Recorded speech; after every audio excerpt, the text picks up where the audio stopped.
وسودة صفية ميمونة ورملة هند وزينب كذا جويرية للمؤمنين أمهات مرضية حمزة عمه هو عبس كذا عمته صافية ذات اتذا وقبل هجرة النبي الإسراء من مكة الليلة لقدس يذرى وبعد إسراء أرج للسماء حتى رأى النبي رب كلم من غير كيف والإصرار وافترض عليه خمسا بعد 5 فرض وبلغ الأمة بالإسراء سات بلا امتراء قرفز صدق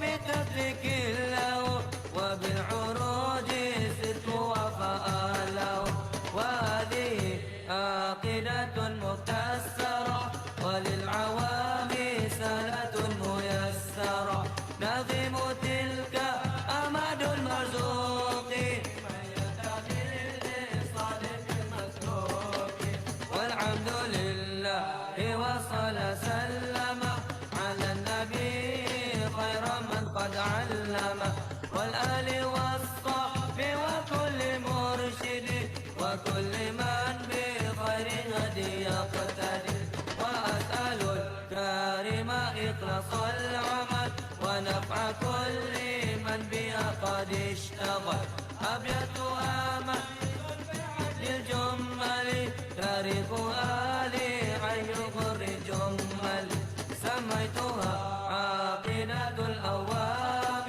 من واجب في الدين بالتمام وصلى الله على سيدنا محمد وآله وصحبه وسلم.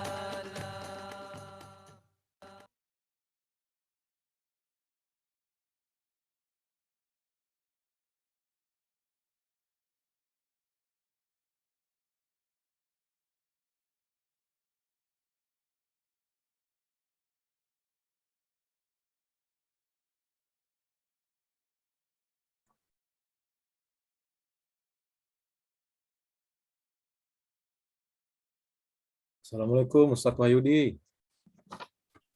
Waalaikumsalam warahmatullahi wabarakatuh. Apa kabar? Sehat? Alhamdulillah. Gimana Jepang kondisi? Jepang kondisi corona meningkat. Oh, meningkat lagi? Iya. Sama di sini di Mesir juga meningkat ini. Mesir sama ya. Tapi ya mungkin sehari terakhir hari kemarin kalau nggak salah 130-an lah. Masih jauh sih dengan Indonesia. Oh, Indonesia. Malam ini kajian kita akan dipandu oleh Mas Arief Yunanto. Mas Arief Yunanto, monggo.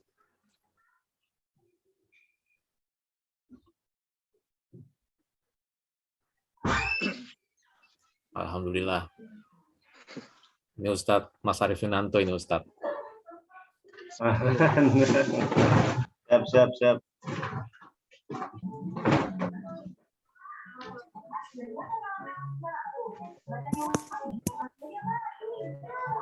Mungkin mau langsung dimulai atau ya, nunggu dulu? Dimulai. Sudah masuk waktunya, dimulai aja. Oh, siap. Nah, kita menghormati orang yang ini lebih dulu.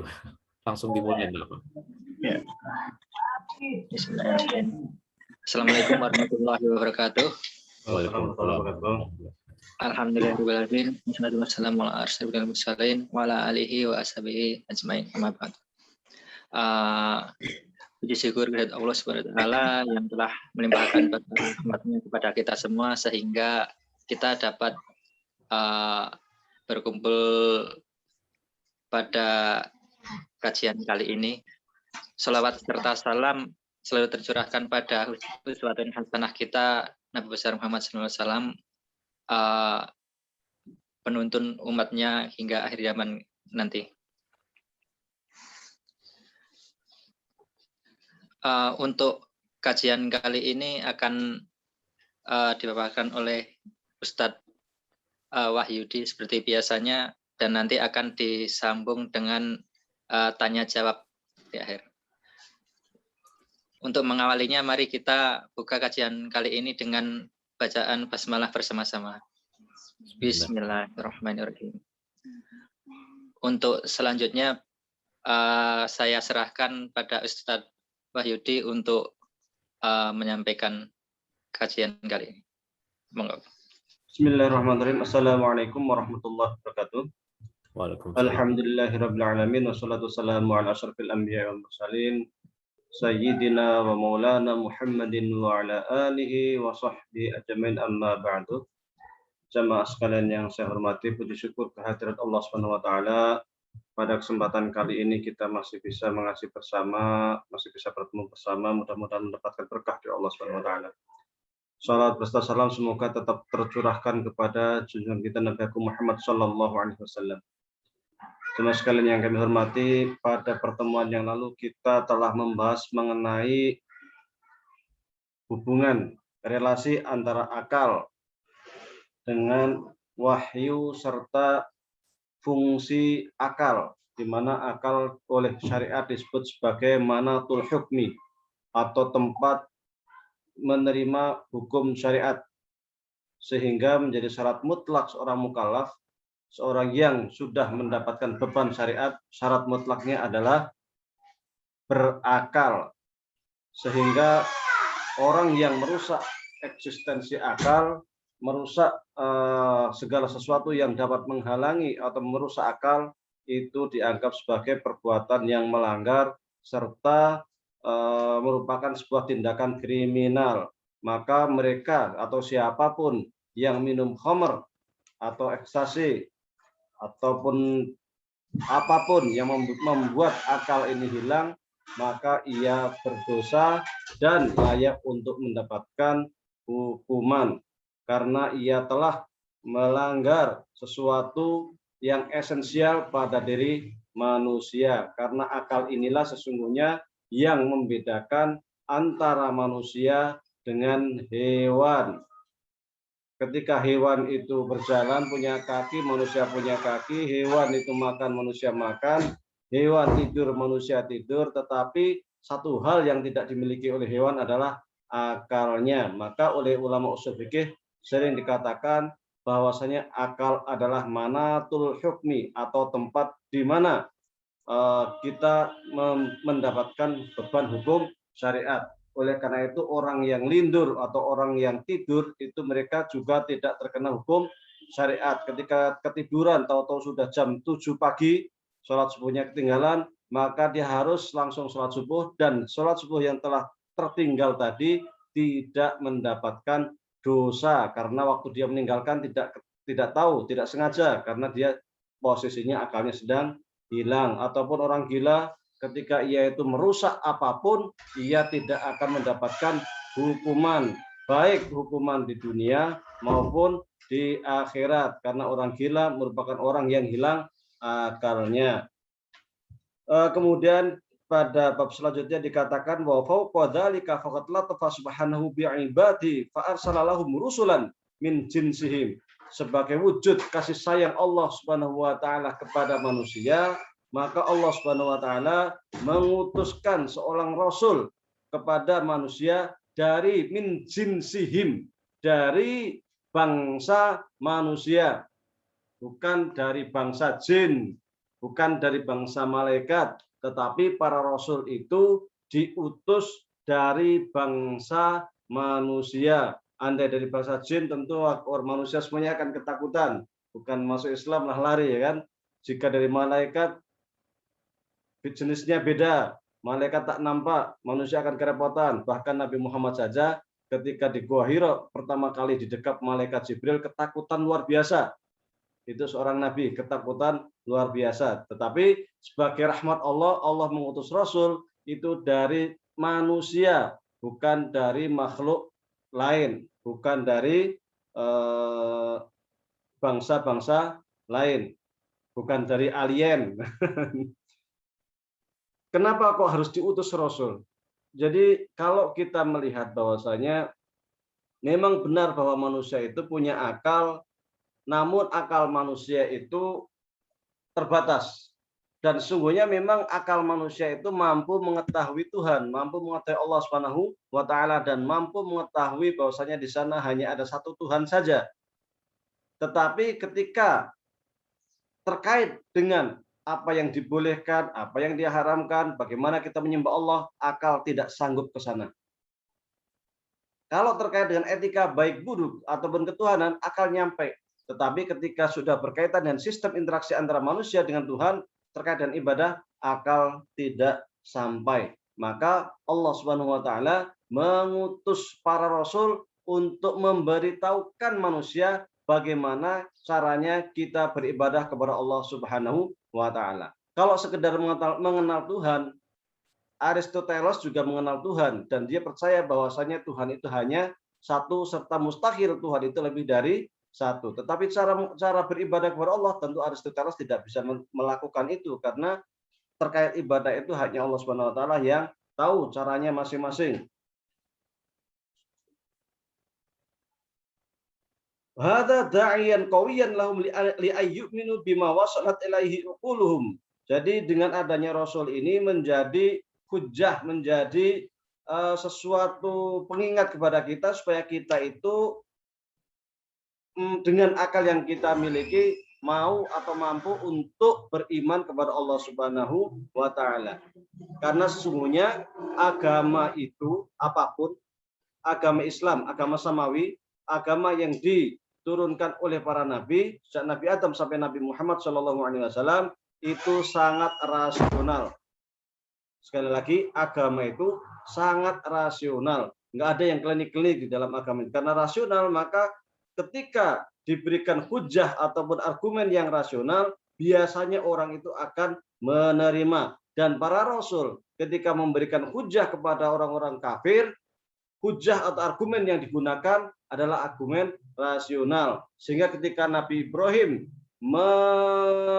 menghancurkan berhala dan ditangkap, ketika ditanya kenapa engkau hancurkan berhala-berhala kami, maka Nabi Ibrahim karena menyisakan satu berhala yang paling besar, kemudian di satu berhala yang paling besar itu dikalungkan kapaknya, Nabi Ibrahim menggunakan akalnya atau rasionalitasnya dengan mengatakan, silahkan tanyakan kepada berhala yang paling besar. Barangkali berhala itu tahu siapa sesungguhnya yang menghancurkan berhala-berhala lainnya. Maka seketika itu juga Raja Namrud mengatakan, apakah engkau itu gila sehingga kami harus menanyakan kepada berhala-berhala?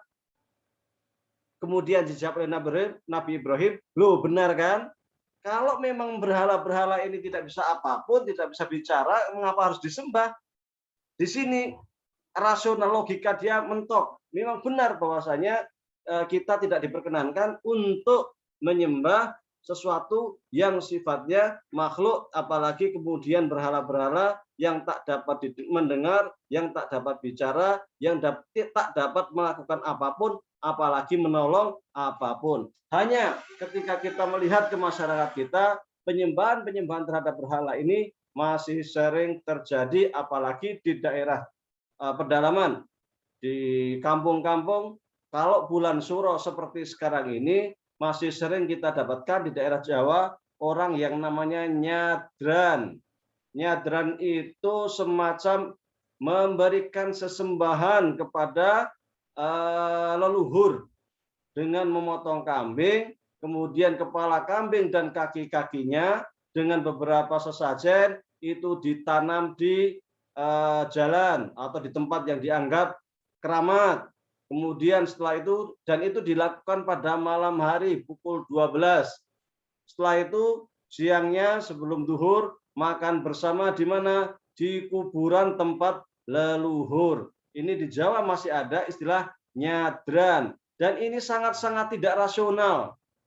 Untuk apa menyembelih kambing, kepala kambing, kakinya kemudian dikasih sesajen, ditanam, ini tidak rasional. Apalagi kemudian ketika kita melihat primbon Jawa. Kalau orang Jawa akan mengetahui primbon. Primbon itu semacam mujarobat ataupun hitungan-hitungan Jawa yang dipadukan sesungguhnya dengan hitungan-hitungan orang-orang Arab dan lain sebagainya, digabung jadi satu menjadi sebuah buku yang namanya primbon Jawa.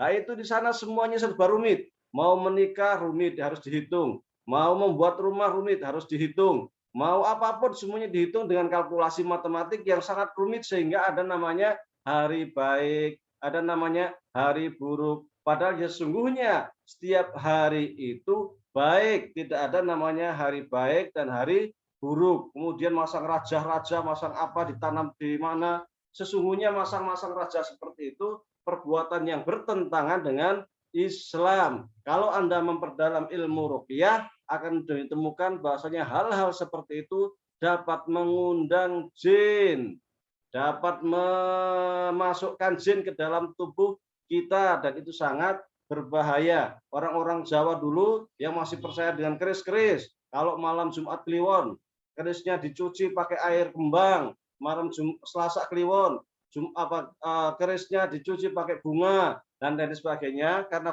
dianggap kerisnya ini merupakan pusaka, ada khodamnya dan sebagainya, selalu berinteraksi dengan jin. Ini sangat berbahaya dan tidak rasional, karena sesungguhnya manusia itu sifatnya merdeka. Merdeka artinya apa? Ketika kita mengucapkan la ilaha illallah adalah tiada Tuhan selain Allah. Ketika kita mengatakan tiada Tuhan selain Allah, kita hanya menyembah Allah saja. Kita menjadi makhluk yang merdeka. Artinya kita tidak mau kemudian kehidupan kita diatur oleh jin, oleh bangsa siluman, percaya klenik, dan lain sebagainya. Itu sangat tidak rasional, menyusahkan kita, meribetkan kita, akhirnya hidup jadi sulit.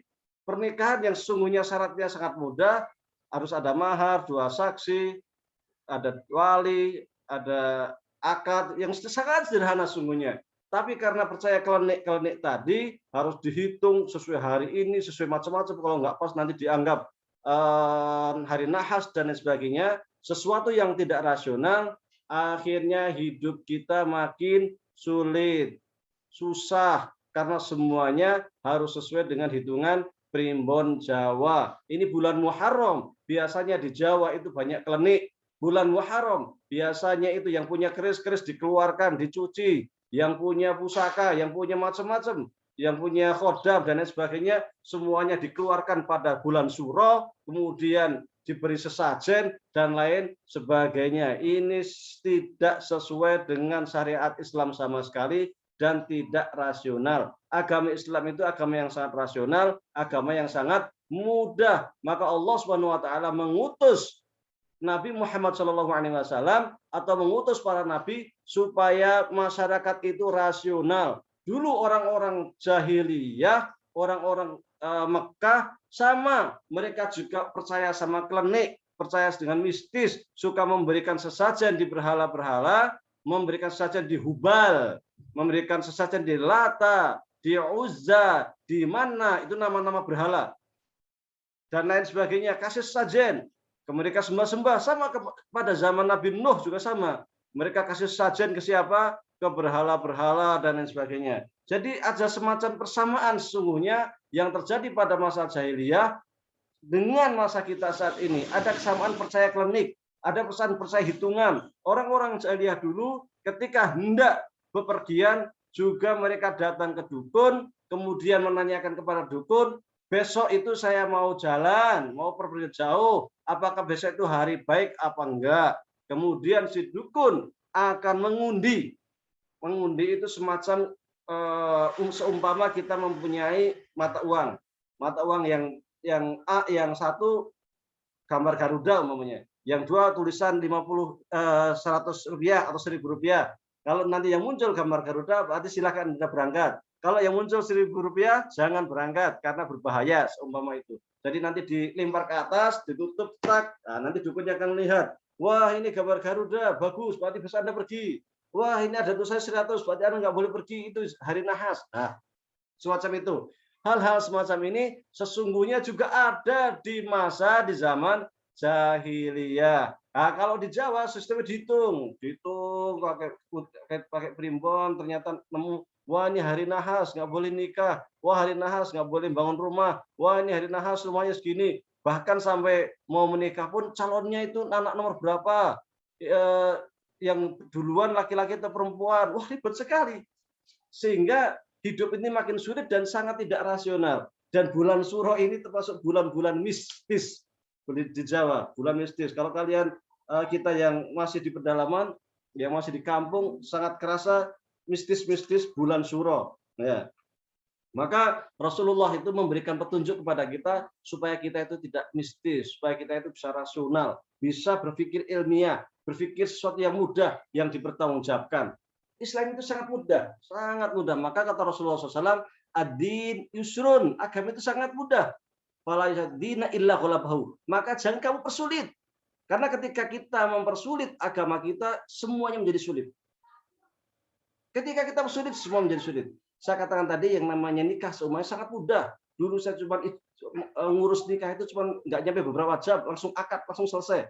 Tanpa ada pesta apa macam-macam, gampang sekali. Tetapi kalau kita harus menghitung-hitung waktu apa macam-macam, harus kemudian pesta sampai 3 hari, harus ini akhirnya minjem duit ke sana kemari, ngutang-ngutang apa, akhirnya semuanya menjadi bubrah kacau. Karena kita membebani sesuatu di luar batas kita, di luar batas yang dikehendaki oleh Allah Subhanahu wa taala. Jadi dimudahkanlah dalam agama karena agama itu sangat mudah dan Rasulullah Shallallahu alaihi wasallam datang kepada kita kepada umatnya untuk memberikan anjuran mempermudah ajaran Islam, bukan mempersulit. Bukti mudahnya ketika kita sholat kok sakit, ya udah sambil tidur boleh, sambil duduk boleh, sambil tidur pun kalau nggak bisa gerak, kedipan mata boleh, ya kan sangat mudah, ya kan? Bahkan semua yang kita lakukan selama kita niatkan ibadah kepada Allah Subhanahu wa taala mendapatkan pahala. Makan saja kalau kita niatkan supaya tubuh kita sehat, bisa ibadah, makan sederhana, makan tempe sama apa? Makan tempe sama sambal, udah itu berpahala. Kita jalan, bismillah saya bekerja karena untuk menafkahi keluarga, karena itu bagian dari perintah Allah bagi saya untuk mencari rezeki, pahala, ya kan? Bahkan ketika Anda mendatangi istri Anda, senyum kepada istri Anda, pahala. Jadi semua yang dilakukan umat Islam itu selama kita niatkan ibadah, semuanya berpahala. Pahala itu sangat mudah. Sehingga mari kita selalu niatkan hati kita ketika melakukan apapun, kita niatkan ibadah supaya mendapatkan pahala. Jadi jangan mempersulit diri sendiri. Agama itu sangat mudah. Wa ayyadathu rusulahu ilaihim wal ya'riful haqqi al-ukhra allati yu'jizul aqlul al-insaniyyu wahdahu an ma'rifatiha. Jadi Rasul itu diutus kepada umat manusia supaya manusia itu mengetahui tentang berita akhirat. Bukan hanya bagaimana cara menyembah Allah, tetapi juga berita akhirat. Bahwasanya kelak setelah meninggal ada namanya alam kubur, ada namanya fitnah kubur, ada kita akan ditanya oleh malaikat, nanti akan ada namanya al-ba'ats, kita dibangkitkan dari alam kubur, nanti kita akan dikumpulkan di padang mahsyar, kita akan antri, kita akan menunggu rapot yang dituliskan oleh malaikat. Jadi kanan kiri kita dalam hal yang kerjanya itu yang bawa laptop, sampingnya satu kanan kerjanya bawa laptop tulis amal baik kerja kan, yang sini kiri malaikat satu lagi kerjanya nulis amal buruk aja, ngetik kerja. Sedikit pun yang kita ucapkan, sedikit pun yang kita lakukan itu diketik semua malaikat. Nanti setiap Senin dilaporkan ke langit, ya kan?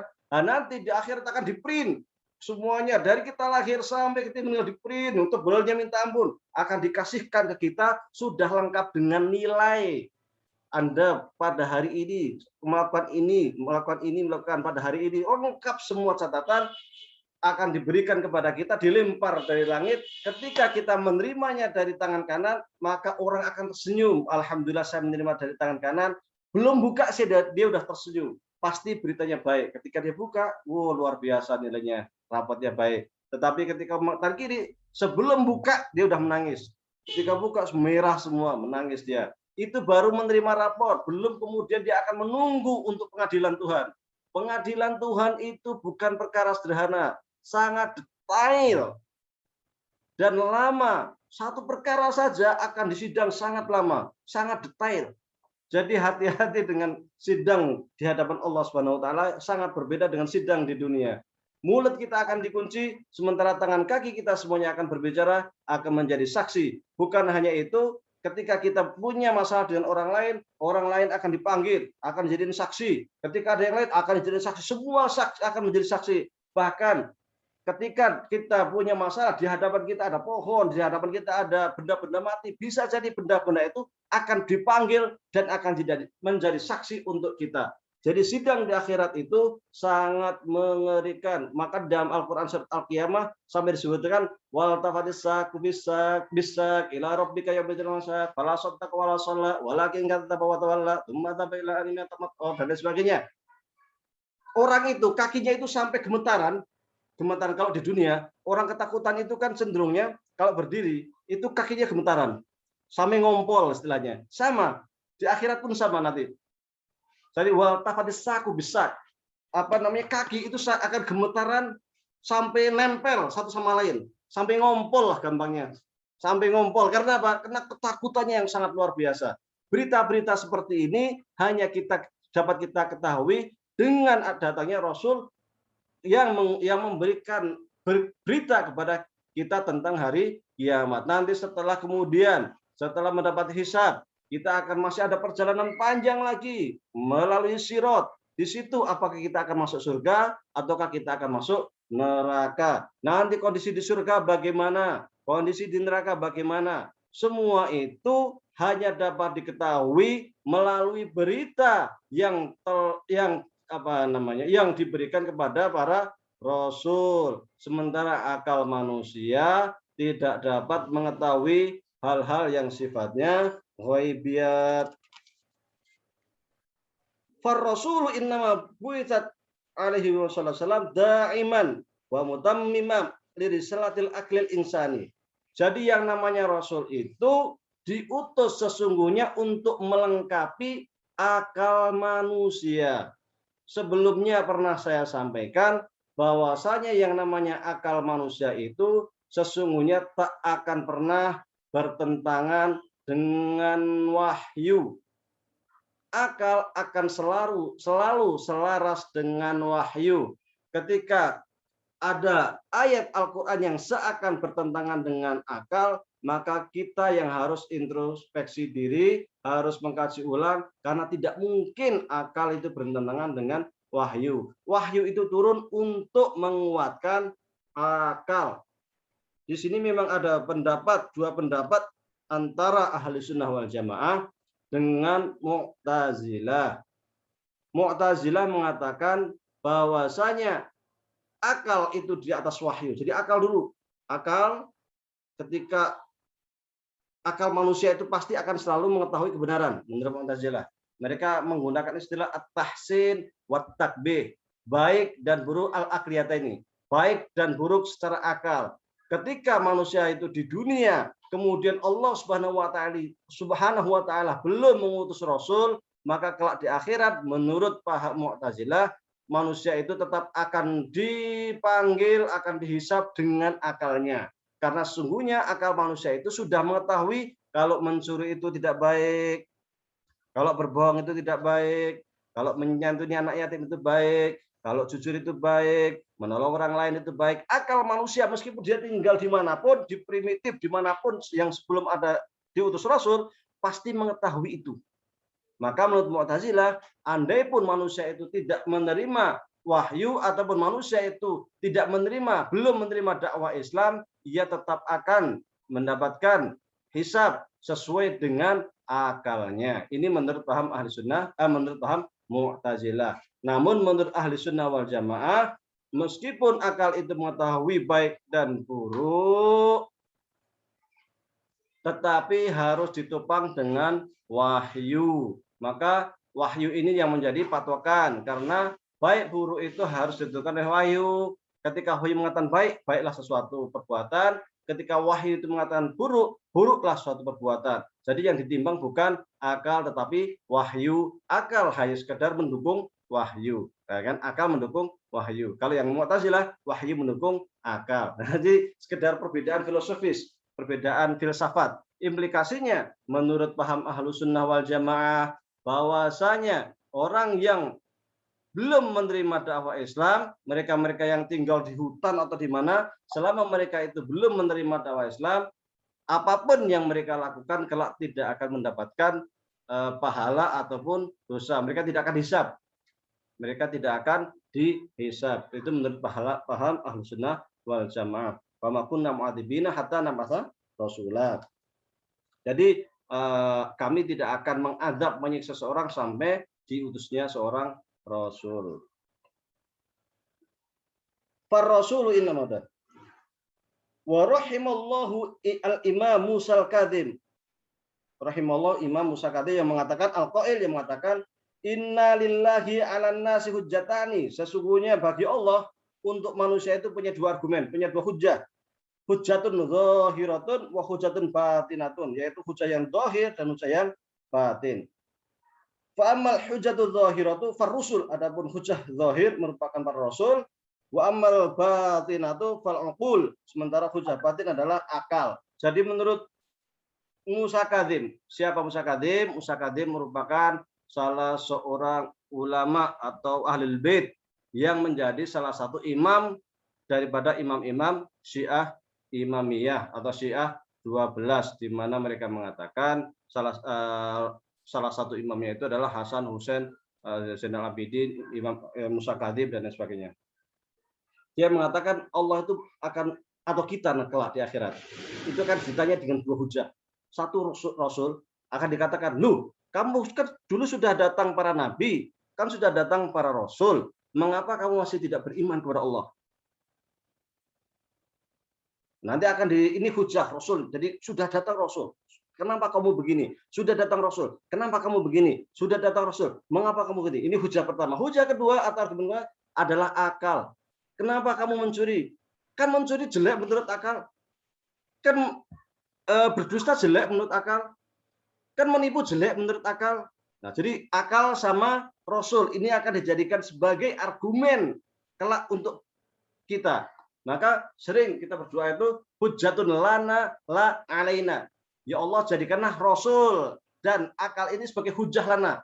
Jadi hujjah lana itu maksudnya menjadi hujjah, menjadi pembela kita. Jadi ketika Allah Al-Qur'an datang, itu Al-Qur'an itu menjadi pembela bagi kita. Akal menjadi pembela bagi kita.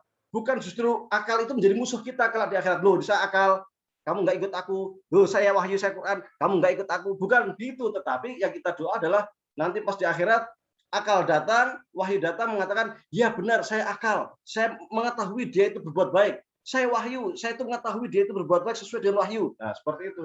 Jadi akal dan wahyu membela kita kelak di akhirat, bukan justru menjadi argumen yang menentang kita, yang menyeret kita ke neraka. Ini yang dimaksudkan oleh Musa al-Kadhim. Farisalatu idan fadlun wa rahmatun minallahi lil insaniyati juma'a. Jadi yang namanya risalah kenabian itu merupakan karunia, merupakan rahmat dari Allah Subhanahu wa taala. Oleh karena itu sering dikatakan bahwasanya Allah Subhanahu wa taala mengutus rasul itu karena kasih sayang Allah kepada manusia. Karena kecintaan Allah kepada manusia, supaya manusia bisa hidup tenang, bisa hidup bahagia dunia akhirat. Karena dengan adanya wahyu kita menjadi tahu mana yang baik, mana yang buruk. Kita menjadi tahu kalau orang yang melanggar, melakukan tindakan kriminal, apa yang harus dilakukan. Maka di dalam Al-Quran sangat lengkap. Risalah itu sangat lengkap. Dari terkait peraturan antara kita, manusia dan Allah. Manusia dengan manusia. Manusia dengan dirinya. Manusia dengan alam raya. Alam raya itu mencakup apa? Manusia dengan binatang. Manusia dan lingkungan. Dan lain sebagainya. Sangat lengkap. Contoh manusia dan lingkungan, kita harus menjaga kebersihan. Kita harus apa istilahnya itu, tidak boleh eksploitasi alam secara berlebihan dan lain sebagainya, itu diatur oleh agama sangat lengkap. Dengan diri sendiri kita tidak boleh menyiksa diri sendiri. Maka yang namanya puasa wisol, puasa terus menerus tanpa berbuka berhari-hari, itu diharamkan. Karena apa? Karena itu merusak diri kita. Kita diharamkan memakan racun, minum racun, ya kan? Diharamkan kita bunuh diri, diharamkan menyiksa diri sendiri dan lain sebagainya, karena itu bertentangan dengan akhlak terhadap diri kita. Jadi kita juga punya interaksi. Yang namanya mata punya hak, yang namanya mulut punya hak, yang namanya perut punya hak, yang namanya kaki punya hak. Maka ketika kita sakit, Rasulullah Shallallahu Alaihi Wasallam memerintahkan kepada kita untuk berobat. Mengapa demikian? Karena ada hak dari tubuh kita. Tubuh kita ini sesungguhnya sekadar amanat dari Allah. Karena amanat, kita diperintahkan untuk menjaga tubuh kita sebaik mungkin. Maka kenapa orang bunuh diri itu diharamkan? Padahal tubuh dia sendiri, karena dia tidak menjaga amanat yang telah Allah berikan kepada dirinya. Tidak boleh kemudian mentang-mentang di tangan-tangan saya potong, saya siksa, tidak diperkenankan. Karena itu apa yang ada dalam diri kita adalah amanat yang diperintahkan oleh Allah untuk menjaganya. Maka ada akhlak untuk diri kita, ada akhlak untuk orang lain, ada akhlak untuk binatang, ada akhlak untuk alam, sangat lengkap. Hanya di dalam ajaran Islam saja yang mempunyai aturan sangat detail. Sampai kita mau masuk kamar mandi saja diatur. Di agama lain tidak sedetail serinci agama Islam. Agama Islam sangat detail. Soal politik, soal ekonomi, soal macam-macam semua diatur dalam agama Islam. Walaulaha ladhallan nasu yuhaiminuna fid dhalal. Andai manusia itu tidak diutus Rasul, andai manusia itu tidak mempunyai akal, maka sesungguhnya manusia itu senantiasa akan tersesat illa man asmallah, kecuali orang yang mendapatkan perlindungan dari Allah Subhanahu wa taala. Wa biha tamamul hujjah lillahi ala ibadih. Dan dari situlah lengkap sudah yang namanya hujjah atau argumen Allah Subhanahu wa taala kepada hambanya kelak di akhirat. Qala Nazim. Nah, kita akan masuk kepada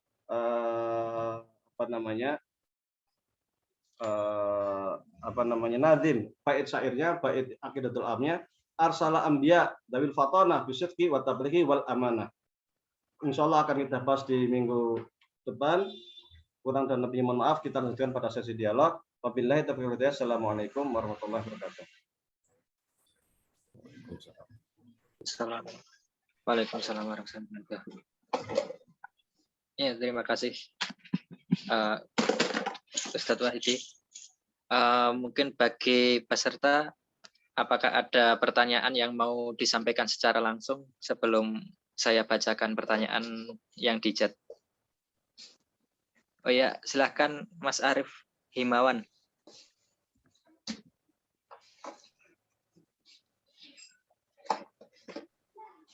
Oh ya, pertanyaannya sudah saya tulis, mungkin bisa dijawab Ustadz terkait dengan pertanyaan saya itu, agar tidak menjadi timpang, karena ketika kita meyakini ternyata perbuatan kita juga sama saja dengan yang lainnya, begitu. Agar keyakinan kita itu kan juga harus teraplikasikan dan begitu, sehingga tidak hanya penyampaian saja, tetapi diyakini dan diamalkan begitu. Nah, mungkin yang di Jawa itu seperti yang saya tulis Ustadz. Jadi saya belum pernah diundang sama PJM atau PDM untuk pernikahan di bulan Muharram. Nah, mungkin kalau diundang mungkin uang saya lebih lah, artinya jarang yang mengundang saya di bulan Muharram ini. Gitu Ustaz. Terima kasih. Assalamualaikum warahmatullahi wabarakatuh. Waalaikumsalam. Langsung saja ya. Iya, langsung. Terkait pernikahan itu kan sesungguhnya perbuatan mubah, karena terkait dengan muamalah al-aslu fil al-aslu fil muamalat al-ibahah illa idza dalat alaihi dalil. Illa idza dalla alaihi ad-dalil. Jadi yang namanya perkara muamalah itu boleh kecuali ada dalil yang mengharamkan. Bagaimana dengan pernikahan di bulan Muharram? Biasanya kalau bulan Muharram itu rame-rame pada nikahan. Sesungguhnya selama dia tidak percaya klinik apa macam-macam tidak ada masalah. Kecuali dia percaya klinik, karena di Muharram itu nanti apa macam-macam. Tapi kalau hanya mencari berkah tidak ada masalah. Karena begini, bulan Muharram itu termasuk dari 4 bulan haram, di mana Rasulullah SAW itu banyak berpuasa di bulan ini. Jadi termasuk bulan haram. Karena dia termasuk salah satu bulan haram, ya orang akhirnya pada bertabaruk istilahnya itu untuk menggunakan kesempatan bulan haram ini, katakanlah untuk menikah, untuk khitanan dan lain sebagainya. Kalau seperti ini sesungguhnya tidak ada masalah dan tidak bertentangan dengan nas sama sekali.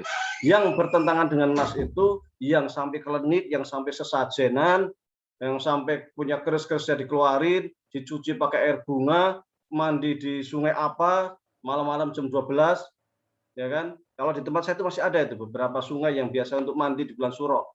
Katanya bikin awet muda lah, katanya bikin rezeki lancar lah, katanya macam-macam lah. Nah, hal-hal seperti ini yang tidak diperkenankan. Tapi kalau sekadar khitanan, pernikahan, selama tidak dibarengi dengan klinik-klinik sesajen dan lain sebagainya, tidak ada masalah. Wallahu a'lam. Ya, demikian tadi. Untuk peserta yang lain, apakah ada pertanyaan yang mau disampaikan? Mungkin saya langsung bacakan pertanyaan yang di chat dulu ya.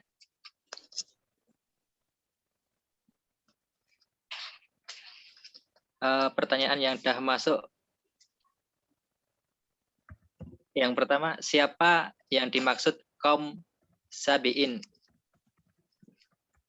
Kemudian pertanyaan kedua, Assalamualaikum Ustadz, terkait kebiasaan mengarak sapi di Jawa ketika Muharram, tokoh agama di sana kalau tidak salah mengatakan ada apa bedanya dengan untanya Nabi Muhammad SAW yang dibiarkan jalan dan ketika berhenti maka di sanalah dibangun masjid.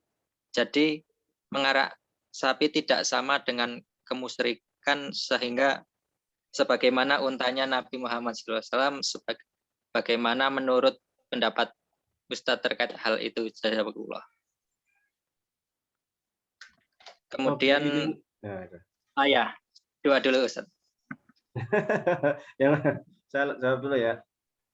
Siap. Jadi Sabiin itu semacam apa ya? Orang yang agama atau kepercayaan. Agama atau kepercayaan yang dia itu jelas bukan muslim. Nah, ini sesat. Kecuali man amana billah, kecuali mereka itu kemudian tobat dan beriman kepada Allah Subhanahu wa taala. Ini agama zaman dulu, kayak Majusi, Nasrani, Sofi'i dan sebagainya. Nah, itu yang pertama. Yang kedua, kalau kecuali ketika mereka beriman kepada Allah Subhanahu wa taala, setelah itu sama dengan orang Yahudi, Nasrani, ketika mereka beriman berarti mereka akan masuk surga. Tetapi selama mereka tidak mau beriman kepada risalah Nabi Muhammad SAW, mereka masuk neraka. Itu yang Sofi'in ya. Yang kedua apa tadi? Kebiasaan mengarak sapi di Jawa tiap Muharram. Nah, ini bagian dari klinik juga. Jadi memang begini. Kadang ada budaya, gini aja deh. Di dalam Islam, sesungguhnya Islam itu tidak anti budaya. Ini harus digarisbawahi. Karena Islam tidak datang dari ruang kosong. Ketika Islam itu datang di Arab, di masyarakat Arab itu juga sudah mempunyai budaya. Hanya budaya itu dibagi menjadi dua. Satu, budaya yang sesuai dengan akal dan risalah kenabian, maka budaya seperti ini tetap dilestarikan. Contoh pada masa Arab Jahiliyah, budaya yang tetap dilestarikan karena dianggap baik adalah satu, selalu menolong orang yang terzalimi. Dua, selalu kalau ada tamu itu diberi jamuan yang luar biasa, sangat menghormati tamu, ya kan? Itu termasuk budaya yang sangat baik. Ketiga, terkait dengan kisos dan hudud, bahkan itu dikuatkan oleh ayat Al-Quran. Jadi kalau ada yang membunuh, ya dihukum bunuh. Kecuali yang membunuh tanpa sengaja, maka dia harus membayar dia 100 ekor unta. Dan ini tradisi yang baik. Maka tetap dilestarikan dan tidak dihapuskan oleh Islam. Yang kedua, tradisi yang tidak baik seperti azlam, percaya dengan hari-hari weton, percaya dengan apa namanya itu hari baik, hari buruk dan sebagainya itu mereka zaman jahiliyah sudah percaya sama itu, sudah punya keyakinan seperti itu. Sesajen, memberikan sembahan untuk Lata, untuk Uzza dan lain sebagainya, ini tradisi yang buruk. Tradisi yang buruk itu dicoret, diharamkan oleh Islam, dihapus. Yang disisakan adalah tradisi yang baik. Nah, tradisi yang baik ini selalu dilestarikan sampai kemudian muncul kaidah al-'adah muhakkamah, yang namanya tradisi itu menjadi sandaran hukum, bahkan tradisi itu menjadi pertimbangan seorang mujtahid, seorang ulama untuk menentukan apakah suatu perbuatan ini baik atau tidak. Bahkan tradisi juga bisa dijadikan pertimbangan apakah hukum itu bisa berlaku atau tidak. Nah, ini tradisi yang baik. Bagaimana dengan tradisi yang di Jawa yang ngerek kebo dan lain sebagainya itu? Jika ia itu sekedar main-main kayak karnaval itu kan nggak ada kliniknya sama sekali. Kita buat kebo-kebuan, buat apa tuh orang-orang kan hanya untuk senang-senang ya kan? Ya itu udah pada mafhum lah, udah pada. Tapi kalau di bulan Muharram sampai ngerek kebo, sampai kemudian tainya itu jadiin rebutan, air kencingnya dijadikan rebutan karena membawa berkah dan sebagainya, jelas ini bertentangan dengan ajaran Islam. Ini tradisi yang tidak perlu dilestarikan. Masih banyak tradisi lain yang bisa kita lestarikan. Jadi bukan kemudian ini kan budaya sampai kemudian buat sesajen, motong kerbau, kemudian dilarung di Laut Selatan. Alasannya ini kan tradisi, memang benar tradisi. Tetapi tradisi yang dibarengi dengan klinik seperti itu, dengan sesembahan, dengan sesajenan, ini jelas itu bertentangan dengan syariat Islam dan selayaknya ini dihapuskan, tidak boleh dilestarikan. Kita lestarikan tradisi-tradisi yang baik, bukan tradisi-tradisi klinik yang irasional, yang bertentangan dengan rasional, dengan akal kita, dan bertentangan dengan ayat-ayat suci Al-Quran ataupun sunnah Rasulullah Shallallahu Alaihi Wasallam. Dan itu bulan Muharram kebo yang disuluk keluar, diarak, kalau berak dijadiin rebutan. Ini kayak jadi kayak agama Hindu. Orang agama Hindu kan sapinya sangat terhormat. Sapinya disebut dengan kiai kan, kebonya ada kiai siapa nggak tahu itu. Nama kiai yang bentuknya kerbau, jin rebutan. Ini kayak agama Hindu jadinya. Agama Hindu itu sangat hormat kepada sapi. Bahkan ketika corona kemarin mereka tabarukan kalau bahasa kita, mencari berkah dari apa? Dari kotoran sapi buat mandi supaya tidak terkena penyakit corona. Nah, ini gimana ini? Akal kita saja sudah tidak bisa menerima, kan seperti itu. Nah, ini bagian dari tradisi yang tidak layak untuk kemudian dilestarikan dan semestinya dihapuskan. Silakan ganti dengan tradisi lain yang lebih sesuai dengan syariat Islam. Wallahu a'lam. Baik. Untuk pertanyaan selanjutnya di chat dari seorang jamaah. Pada titik mana sebenarnya ketergantungan kita pada benda-benda biasa dianggap merusak akidah, semisal pada orang yang memiliki keris. Ada juga misal yang menganggap cincin sebagai jimat. Dan di era modern ini kita juga sangat tergantung misal pada smartphone. Seolah kita lemah jika kita lupa membawa HP. Nah, itu bagaimana Ustadz? Yang kedua, Assalamualaikum. Satu dulu. Oh ya, siap. Ya. Kalau HP kayaknya di bulan Suro nggak pernah dicuci ya. dikasih bunga 7 rupa itu di bulan Suro. Nah, beda ketika kita itu tergantung pada HP, yang itu semua kita pasti nyadar HP itu ya sekedar sarana aja gitu. Sekedar untuk ya barangkali kita ingin komunikasi, ingin apa, tetapi ketika dengan pusaka, benda-benda pusaka, ada benda-benda kayak keris yang sekedar hiasan, itu nggak ada masalah. Karena keris itu kan tradisi para ulama kita dulu juga, ageman kan. Andai kata saya pasang di lemari di apa sekedar untuk hiasan, tidak ada masalah dan itu sah, boleh. Nah, para nabi pun, ya kan, para sahabat pun punya pedang, karena mereka untuk berjihad pakai pedang, ya kan, enggak ada masalah. Tetapi yang menjadi masalah ketika keris itu kemudian dikasih khodam, kasih jin ada di situ, kemudian karena dia ada khodam, biasanya dia itu minta sesuatu, minta untuk dirawat si jinnya itu yang ada di dalam keris, baik melalui mimpi, melalui bisikan, melalui wangsit dan sebagainya, supaya katakanlah setiap bulan suro saya tolong dimandiin, setiap hari apa Jumat Kliwon tolong saya dikasih bunga, saya dikasih saji, saya dikasih ini. Jadi yang minta itu khodam, jin-jin yang ada di dalam keris itu sendiri. Berarti kita sudah seakan-akan secara tidak langsung taat kepada jin dan menyembah jin. Ini yang tidak diperbolehkan dan bertentangan dengan hukum Islam.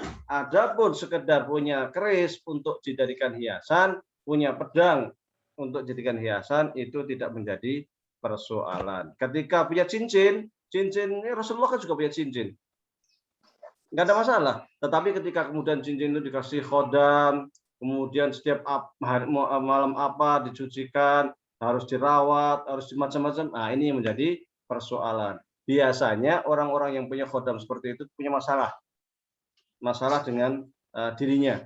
Ketika kalau orang terbiasa di dunia ruqyah, biasanya ketika di ruqyah itu akan masalah. Kerisnya pun ketika di ruqyah itu bisa gerak sendiri itu. Bisa goyang-goyang. Ini akan biasanya ada masalah seperti itu. Nah, ini kalau di dunia ruqyah biasanya akan ketahuan itu seperti itu. Wallahu a'lam. Baik, pertanyaan selanjutnya, bagaimana Islam memandang perjodohan dengan weton? Tidak ada perjodohan dalam weton itu. Kita itu di dalam Islam hanya memberikan standar, nikahlah kalian karena ya kan lijamaliha kecantikannya, limaliha ya kan karena hartanya, linasabiha karena nasabnya. Tetapi jangan lupa yang terpenting adalah lidiniha agamanya, karena agama itulah yang akan menuntun kita untuk bisa mendapatkan kebahagiaan dunia dan akhirat. Nikahnya kapan? Kapan saja. Mau malam, mau siang, mau maharnya apa saja. Kalau nggak punya duit sama sekali, pakai surat Al-Fatihah juga boleh ya kan. Pakai cincin perak juga boleh. Pakai apa aja terserah.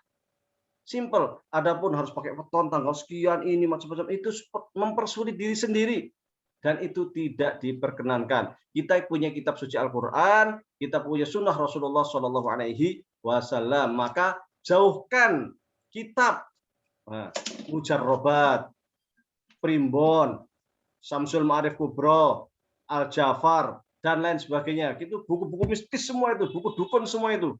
Nanti kalau mengamalkan ini nanti begini, kalau mengamalkan ini nanti begini, baca ini nanti begini, tulis raja-raja itu kita perdukunan semua. Ibnu Khaldun di dalam muqaddimahnya menyebutnya dengan kitab dengan buku namanya Asrarul Huruf.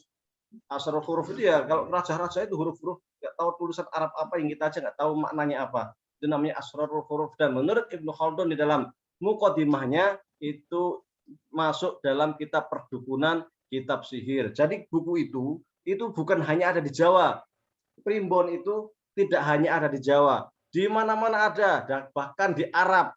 Itu sumbernya ya dari Arab. Kalau biar kadang di beberapa pesantren kadang ya, pesantren klasik. Itu mengajarkan Syamsul Ma'arif Kubro. Itu menurut ulama Azhar itu sesat.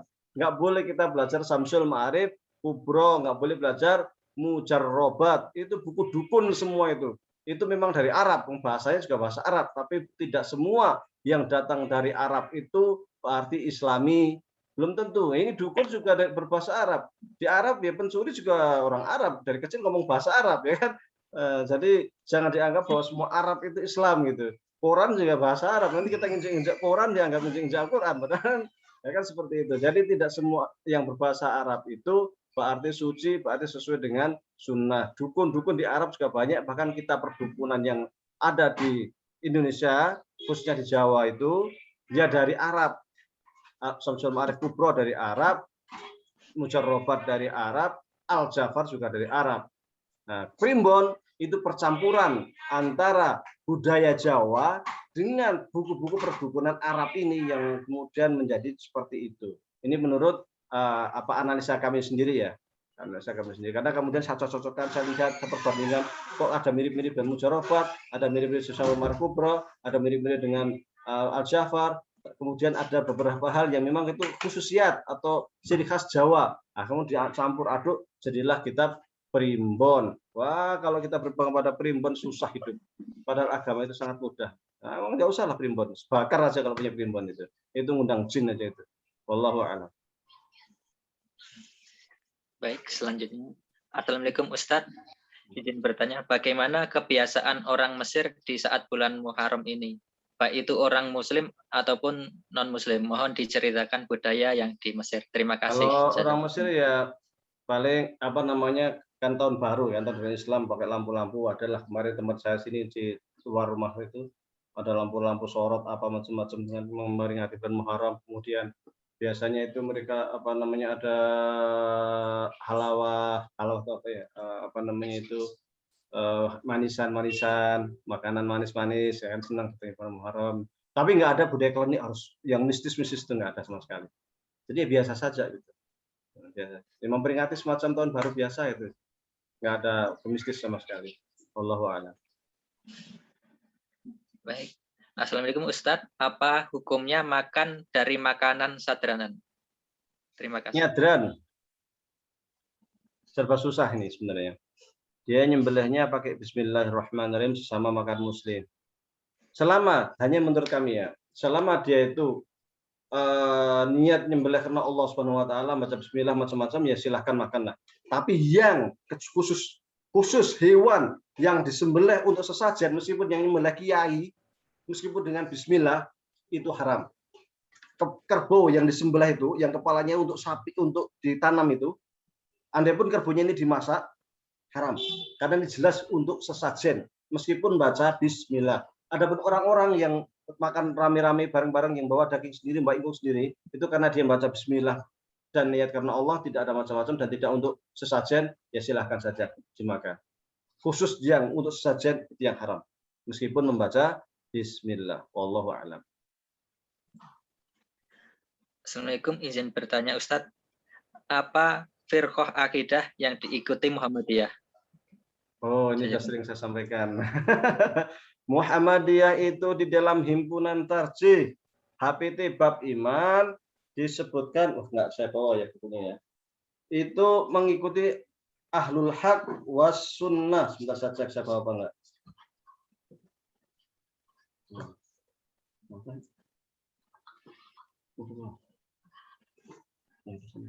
Nah, ini saya sudah membuat syarahnya ini.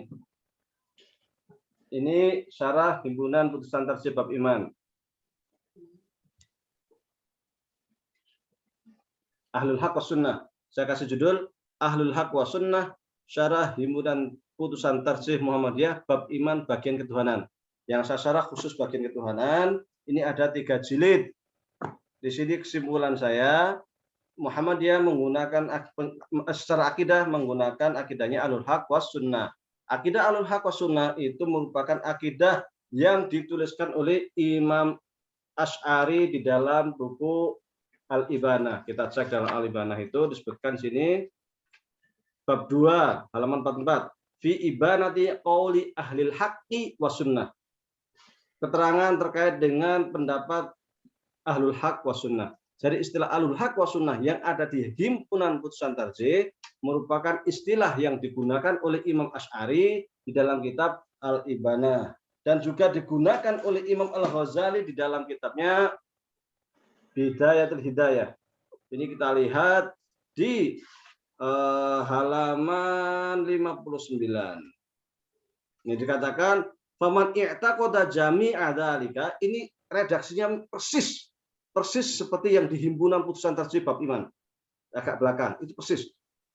Menggunakan kata-kata ini. Faman i'taqada jami'a dzalika muqinan bihi, siapa yang yakin terhadap rumusan-rumusan yang telah disebutkan ini karena min ahlil haq wa isobati sunnah, maka dia termasuk ke dalam kelompok ahlul haq dan sunnah. Wa fariqu rahtil dolal, di HP itu juga disebutkan fariqo, cuman di HP itu langsung ad-dolal wa hizbul bid'ah. Nah, di HP itu sama, itu bisa dicek di HP bab iman. Imam Ghazali juga di dalam kitabnya Bidayatul Hidayah ini dikatakan bahwasanya ahlul haq wa sunnah itu merupakan istilah yang digunakan oleh Imam Asy'ari dan juga digunakan oleh siapa namanya Imam Al-Ghazali. Nah, di dalam HPT juga disebutkan bahwa Muhammadiyah itu menggunakan atau mengikuti ahlul haq was sunnah. Saya berkesimpulan seperti itu bukan hanya dari kata-kata ahlul haq was sunnah saja, tetapi juga dari rumusan yang ada di dalam HPT. Rumusannya itu apa saja? Banyak sekali. Misal menggunakan epistem nadhar, misal menggunakan qiyas ghaib ala syahid, misal menggunakan menggunakan dalilul wujud dan lain sebagainya. Rumusan-rumusan itu perkata itu saya coba syarah. Jadi perkata, saya nyoba nyarahnya itu perkata di dalam HPT. Kemudian saya coba sesuaikan yang dengan kitab kuning yang ada dalam kitab kuning, saya bandingkan dengan pendapat-pendapat yang ada di dalam kitab kuning dan bandingkan dengan pendapat Muhammad bin Abdul Wahhab, kitab-kitab yang Muhammad bin Abdul Wahhab, saya bandingkan dengan kitab Ibnu Taimiyah. Di situ saya melihat persesuaian himpunan putusan tarjih dengan mazhab Asy'ari. Dan ternyata sangat berbeda dengan pendapat Ibnu Taimiyah maupun Muhammad bin Abdul Wahhab. Bahkan dari daftar isi saja itu sudah sangat berbeda dengan akidahnya, rumusan akidah Muhammad bin Abdul Wahhab. Dan dari daftar isi sama persis dengan kitab-kitab karya para ulama mazhab Asy'ari, baik Imam Asy'ari sendiri, baik Imam Al-Ghazali, baik Imam Haramain, baik Al-Ibkar, Imam Amidi, Imam Razi, dan lain sebagainya. Saya coba telusuri. Maka di dalam bagian ketuhanan saja, saya sampai mensyarah sebanyak 3 jilid. Itu saya kasih judul Ahlul Haq was Sunnah Syarah Himpunan Tarjih Muhammadiyah. Kesimpulannya di dalam akidah Muhammadiyah menggunakan atau mengikuti mazhab Ahlul Haq was Sunnah atau mazhabnya Imam Asy'ari. Ketika Muhammadiyah menggunakan Ahlul Haq was Sunnah, NU menggunakan Ahlus Sunnah wal Jamaah. Karena Imam Asy'ari menggunakan 2 istilah sekaligus. Nah, kalau di sini menggunakan istilah Ahlus Sunnah wal Jamaah. Ini usul Ahlus Sunnah wal Jamaah. Ini karya Imam Asy'ari. Tetapi di dalam kitab Al-Ibana, Imam Asy'ari menggunakan istilah Ahlul Haq was Sunnah. 2 istilah yang digunakan oleh Imam Asy'ari. Ahlul Haq was Sunnah digunakan oleh Muhammadiyah, Ahlus Sunnah wal Jamaah digunakan oleh Nahdlatul Ulama. Tetapi 2 istilah ini konsepnya sama, dari imam yang sama, struktur pembahasannya sama. Jadi tidak ada perbedaan dalam akidah sesungguhnya antara NU dan Muhammadiyah. Wallahu a'lam. Selanjutnya, tadi ada yang mau nanya langsung, Mas Azhar Mahdi. Jadi,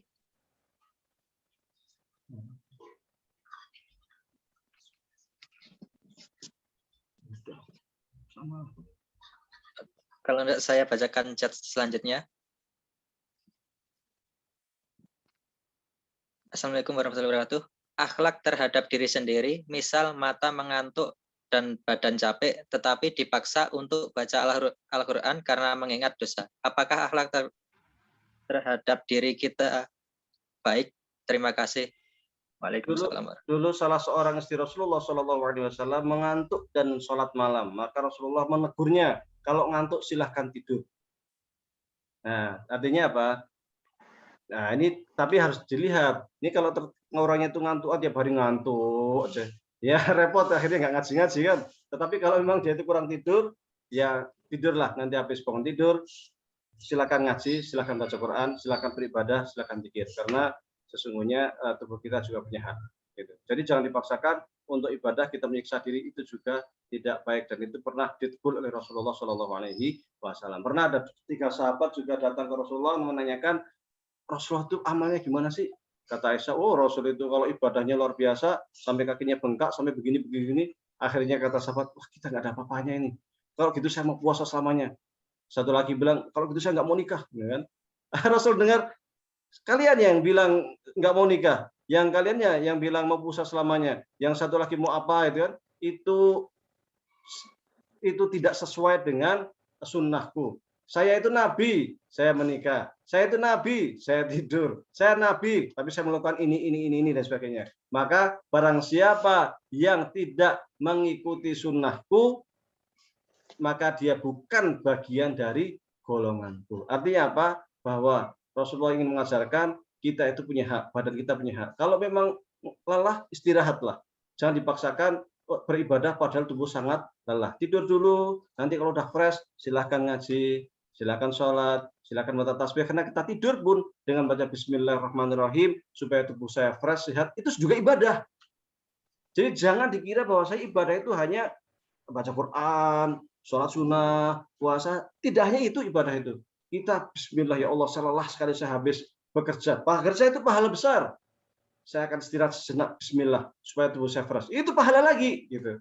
Jadi pahala itu tidak sekadar membaca Quran, puasa sunnah dan sebagainya. Kita istirahat pun dengan membaca Bismillahirrahmanirrahim dengan niat ibadah kepada Allah itu juga mendapatkan pahala sunnah. Wallahu a'lam. Lanjut. Assalamualaikum. Izin bertanya, Ustaz, apakah ada tuntunannya berdoa awal tahun dan akhir tahun? Apa perbedaan? Apakah ada tuntunan berdoa awal tahun dan doa. akhir tahun? Sesungguhnya doa itu bisa dilakukan kapan saja dan di mana saja, tidak harus menunggu awal tahun ataupun akhir tahun. Memang ketika bulan Muharram itu atau menjelang bulan Muharram sering berseliweran doa-doa. Apakah boleh? Boleh. Silakan Anda membaca doa tersebut. Tetapi Rasul tidak mengajarkan ada doa akhir tahun, ada doa awal tahun. Kalau kita baca gimana? Boleh. Karena doa itu merupakan perintah dari Allah Subhanahu wa taala. Kapanpun, dimanapun, silahkan Anda berdoa. Wallahu a'lam. Assalamualaikum, Ustaz. Apakah kita perihal jodoh harus memilih terutama soal agamanya? Benar, jelas. Karena seorang laki-laki muslim, seorang wanita muslimah haram, ada aturan jodoh itu tidak sembarangan. Wanita muslimah haram menikahi non-muslim siapapun dia.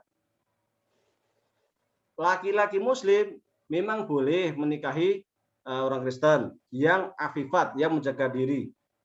Tetapi untuk kasus di Indonesia, dengan melihat kristenisasi yang luar biasa, maka para ulama kita mengharamkan seorang muslim laki-laki maupun seorang muslim perempuan untuk menikahi non-muslim siapapun dia, baik ahlul kitab maupun bukan ahlul kitab. Diharamkan karena untuk menjaga agama. Karena di dalam maqasid syariah dikatakan bahwasanya menjaga agama itu merupakan salah satu prinsip yang harus dilindungi. Hifdzuddin min haitsul wujud, menjaga agama supaya tetap eksis, dan hifdzuddin min haitsul adam, menjaga agama supaya tidak sirna. Jadi menjaga agama ini wajib.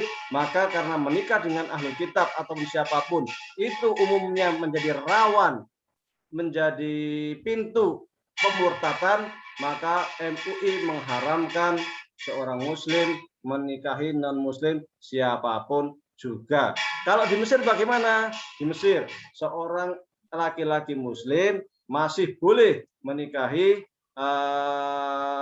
orang Kristen, boleh. Karena di Mesir itu hampir tidak mungkin seorang muslim itu murtad. Itu hampir mustahil kalau seorang muslim murtad. Kalau murtad bisa dibunuh sama keluarganya. Bahaya. Jadi bukan hanya karena masalah pembunuhan ya, tetapi Islam itu sudah menjadi identitas dan harga diri. Meskipun nggak sholat, nggak musik pemabuk, apa dah pemaksiat, kalau dia muslim sebelum murtad pasti nggak akan mau. Itu di Mesir. Jadi agama itu identitas, kebanggaan gitu. Nggak, meskipun pelaku maksiat apapun, udah kamu masuk Kristen, pasti nggak mau itu. Itu di Mesir. Tapi kalau di Indonesia kasih Indomie aja tergoda ya kan, miskin sedikit kasih Indomie, kasih makan dikit, goyah imannya. Apalagi dapat wanita cantik, aduh, ya kan repot. Nah, ini ini persoalan. Maka MUI secara jelas mengharamkan seorang wanita ataupun laki-laki Muslim di Indonesia untuk menikahi non Muslim apapun alasannya. Wallahu a'lam. Ya, lanjut. Ini Mas Azhar Mahdi, apakah sudah bisa buka mic? Jika sudah, silakan disampaikan pertanyaan. Atau nunggu yang lain dulu ya. Assalamualaikum, mohon penjelasan makna kata salaf, salafi, dan salafiyah. Apakah para ulama salaf jadi bisa menganut paham salafi? Terima kasih Ustadz. Salaf itu artinya masa lalu. Salaf, bahasa Arab ya kan? Qad salaf, sesuatu yang lalu. Biasanya kita mengenal namanya generasi salaf. Generasi salaf itu generasi masa lalu yang sudah lama itu duluan. Salaf. Biasanya para ulama kita itu ketika mengatakan generasi salaf itu generasi abad pertama, abad kedua, abad ketiga. Jadi zaman Rasulullah, sahabat, tabi'in, ya sampai kisaran 300 Hijriah, 300 tahun Hijriah. Jadi dari 1 Hijriah katakanlah atau sejak zaman Rasulullah diutus sampai 300 tahun setelah Hijriah. Nah, itu namanya salaf. Di masa itu. Yang pertama. Yang kedua terkait manhaj salaf. Manhaj itu apa sih? Manhaj itu metodologi, hampir mirip dengan madhab. Bedanya dengan madhab apa? Kalau madhab itu lebih lengkap daripada manhaj. Kalau madhab itu satu ada imam madhab. Katakanlah Imam Syafi'i, ya kan ada imamnya. Imam Hambali, Imam Maliki. Nah itu madhab. Madhab pun macam-macam. Ada madhab fikih, ada madhab akidah, ada madhab tasawuf, ada madhab nahwu, ada macam-macam. Kalau di dalam akidah ada Mu'tazilah, Wasif bin Atha umpamanya kan dia pendiri madhab. Nama madhabnya Mu'tazilah. Nah, nanti ada manhajnya, ada metodologinya. Nah, nanti ada pengikutnya. Ada madhab Ahlus Sunnah wal Jamaah dalam akidah ya kan. Imamnya Imam Asy'ari. Manhajnya dalam kitabnya Ushul Ahlus Sunnah wal Jamaah atau Al-Talibana. Kemudian punya pengikut yang sangat banyak di dunia ya kan. Itu namanya madhab dalam akidah. Dalam nahwu pun ada namanya madhab Basrah. Kalau kita yang terbiasa belajar ilmu nahwu ya kan, Alfiyah bin Malik, Syarah bin Nakir akan tahu itu ada madhab Basrah, ada madhab Kufah, ada Sibawayh dan lain sebagainya. Di dalam tasawuf nanti ada Naqsabandi, ada macam-macam lah. Nah, itu madhab. Jadi lebih lengkap. Madhab itu syaratnya 4. Ada imam, ada manhaj, ada hasil dari manhaj, ada pengikut. Imam Syafi'i, usul fikih Syafi'i sebagai manhaj, fikih Syafi'i sebagai hasil. Pengikutnya ya banyak sekali lah yang pengikut mazhab Syafi'i ya kan. Ini ada 4. Kalau manhaj itu sekedar metodologi saja, Manhaj salaf pasti metodologi yang ada di masa generasi salaf. Mazhab salaf ini sangat banyak. Mu'tazilah dalam akidah maunya. Mu'tazilah punya manhaj. Khawarij punya manhaj. Syiah punya manhaj. Murji'ah punya manhaj. Dan lain sebagainya. Rafidhah punya manhaj. Ibadi punya manhaj. Dan lain-lain ya kan. Dalam fikih. Ja'fari punya manhaj. Syafi'i punya manhaj. Hambali punya manhaj. Zahiri punya manhaj. Dan lain sebagainya. Karena dalam fikih aja itu ada 80-an madhab. Zaman generasi salaf dulu. Ada Tobari, ada Muzani, ada macam-macam. Cuma yang sisa sekarang kan 4 madhab atau 8 madhab ya kan. Nah itu punya manhaj. Jadi manhaj salaf itu sangat banyak. Enggak satu. Manhaj salaf tidak satu. Tapi banyak. Oke, itu yang kedua. Perbedaan antara madhab dan manhaj di masa salaf. Yang ketiga. Kalau zaman sekarang kita harus ikut manhaj salaf. Nah, tanda tanya. Manhaj salaf yang mana? Yang akidah itu ada Mu'tazilah, ada Khawarij, ada Murji'ah, ada Syiah. Mau manhaj salaf yang akidah itu yang mana? Enggak yang fikih. Oke, yang fikih.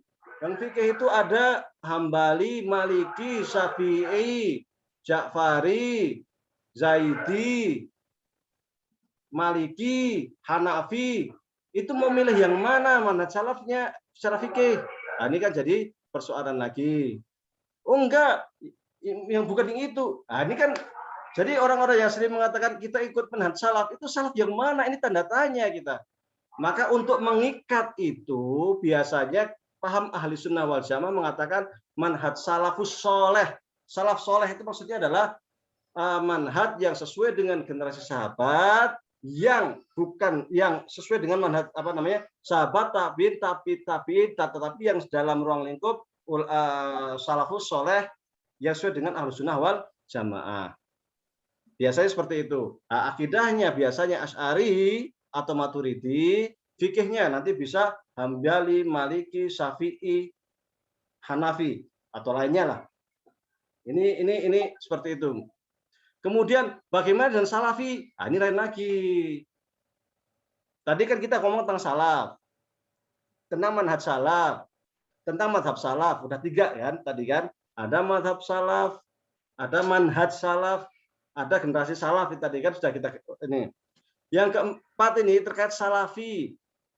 Belakangan kita sering mendengar istilah salafi. Sering mereka mengatakan kita harus ikut generasi sahabat, tabi'in dan tabi'in. Tetapi ketika kita cross check lagi, kita lihat buku yang mereka gunakan, ternyata mereka itu mengikuti generasi kholaf.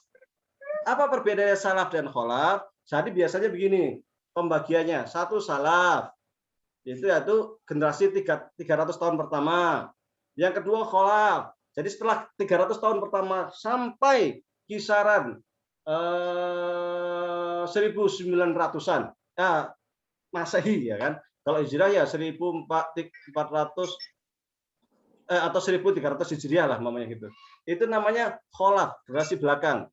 Baru setelah itu zaman 1900 Masehi sampai sekarang itu biasa disebut dengan generasi modern. Nah, generasi modern atau ma'asyarah kalau bahasa Arabnya itu. Ma'asyarah. Nah, orang-orang yang mengatakan saya ikut mazhab salaf itu biasanya secara buku kitab mereka ikut Ibnu Taimiyah. Ibnu Taimiyah itu kapan? Itu kisaran tahun 600-an Hijriah, bukan 300. Jadi sudah separuh. Ini separuh mazhab salaf. Salaf itu kan dari tahun Rasul diutus sampai 300-an Masehi. Maaf, Ibnu Taimiyah itu kalau nggak salah 700 bukan 600. 700 Hijriah. Jadi kan jauh. Atau Muhammad bin Abdul Wahab. Muhammad bin Abdul Wahab itu tahun berapa? Sebentar saya cek sama bukunya kayaknya.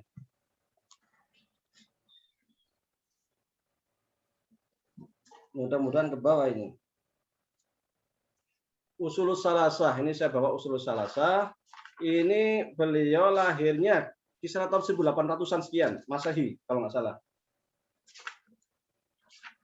Sebentar saya cek apakah dituliskan sini.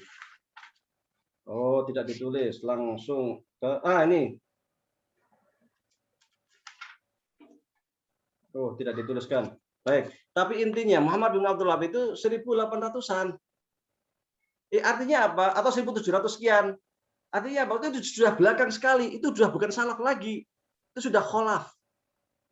Jadi mereka yang mengatakan ikut manhaj salaf itu secara akidahnya sesungguhnya kholaf, bukan salaf. Itu secara akidah. Kalau fikihnya apa? Nah, kalau fikihnya kebanyakan mereka ikut madhab Hambali. Saya ambil satu contoh. Pertebaran tadi. Nah, tadi saya mendapatkan di grup WA terkait dengan nikah orang hamil. Dikatakan pendapat yang paling benar adalah menikahi orang yang sedang hamil itu salah, tidak sesuai dengan sunnah, katanya begitu. Ini kan pendapat Hambali, tapi kemudian kenapa kemudian dibuat salah, dianggap bahwasanya mereka yang menikah orang hamil berarti telah berzina. Loh, tidak sesederhana itu fikih. Imam Hambali pun atau mazhab Hambali pun nggak sampai segitunya gitu. Jadi kalau fikih itu sering disebutkan ini terjadi perbedaan pendapat di kalangan para ulama terkait menikahi orang sedang hamil. Menurut mazhab Hambali begini, menurut mazhab Syafi'i begini, menurut mazhab Malik, mestinya disampaikan seperti itu. Jadi sampaikan menurut mazhab ini, menurut mazhab ini, menurut mazhab ini. Yang saya pilih adalah mazhab ini.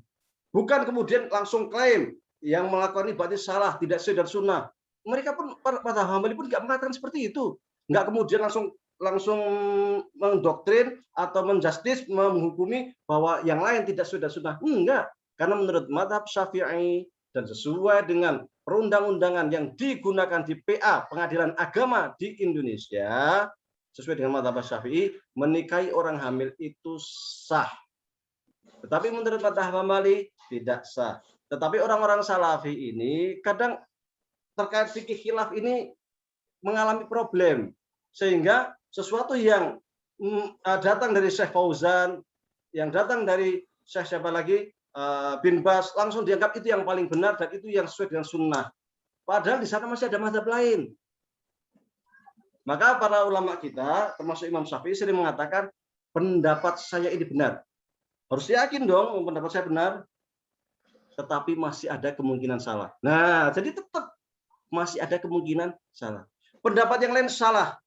Karena dia sudah melakukan ijtihad sekuat tenaga dia, tapi bisa jadi dia benar. Masih ada ruang, bisa jadi dia benar. Maka ketika terjadi seperti itu, saling menghormati. Coba Anda tonton film sangat bagus, Asrul A'immah judul filmnya itu, atau Masa Para Imam. Ada di situ dibagi menjadi beberapa imam. Masa Imam Syafi'i, masa Imam Hambali, masa Imam Hanafi. Bagaimana toleransinya umat Islam pada waktu itu? Siapa guru Imam Syafi'i? Imam Malik. Siapa guru gurunya Imam Hambali? Imam Syafi'i. Satu silsilah guru, tetapi berbeda. Biasa saja. Ketika Imam Syafi'i ke Baghdad, berguru kepada siapa? Kepada muridnya Abu Hanifah. Namanya siapa? Abu Yusuf. Abu Yusuf mazhabnya apa? Hanafi. Kadang sering terjadi dialog dan terjadi perbedaan pendapat. Biasa saja. Tidak mengklaim, ini Anda salah Abu Yusuf. Yang benar itu pendapat saya. Tidak sampai mengatakan demikian. Paling sambil guyon-guyon, santai. Anda pendapatnya kayak gini, menurut saya begini, sambil guyon. Biasa aja gitu. Jadi klaim-klaim kebenaran itu perlu dipertanyakan. Dan ketika saya membaca fikihnya yang digunakan oleh Bin Bas ataupun Syekh Utsaimin ataupun Syekh yang di Saudi, secara fikih mereka nggak fanatik seperti itu. Tapi kenapa ketika di Indonesia kok menjadi fanatik? Itu yang saya heran. Ketika sampai ke kita, ini loh yang paling benar, yang lain salah. Nah ini jadi persoalan ini. Akhirnya muncul klaim kebenaran, yang lain salah. Nah ini maka di dalam para ulama usul sering mengatakan, siapapun yang belum mengetahui fiqhul khilaf, maka sesungguhnya dia belum mencium ilmu fikih. Siapapun yang belum mengetahui fiqhul khilaf, maka dia belum mencium ilmu fikih. Maksudnya apa? Ketika kita belum mengetahui perbandingan mazhab, menurut ini begini, menurut ini begini, menurut ini begini, berarti dia dianggap belum paham tentang fikih. Karena tahu-tahu akan muncul klaim kebenaran. Itu salafi. Tadi satu lagi apa selain salafi? Salafiyah. Salafiyah itu ada yaknya. Jadi pengikut orang-orang yang mengklaim sebagai bermanhaj salafi tadi itu. Pengikutnya itu salafiyah seperti itu. Cuman jangan salah paham juga. Kadang pondok-pondok di Indonesia pun yang pondok-pondok NU klasik, mereka juga sering menamakan diri sebagai pondok salafiyah. Tapi maksud salafiyah maksudnya orang NU adalah pondok tradisional. Tapi pahamnya tetap Ahlus Sunnah wal Jamaah, Salafi Syafi'i, dan mereka mengklaim dirinya sebagai salafiyah. Cuman ada kelompok lain salafiyah yang merupakan kelompok yang sesungguhnya mengikuti yang selalu mengklaim dengan manhaj salaf tadi itu. Yang ciri-cirinya barangkali ya tidak semua.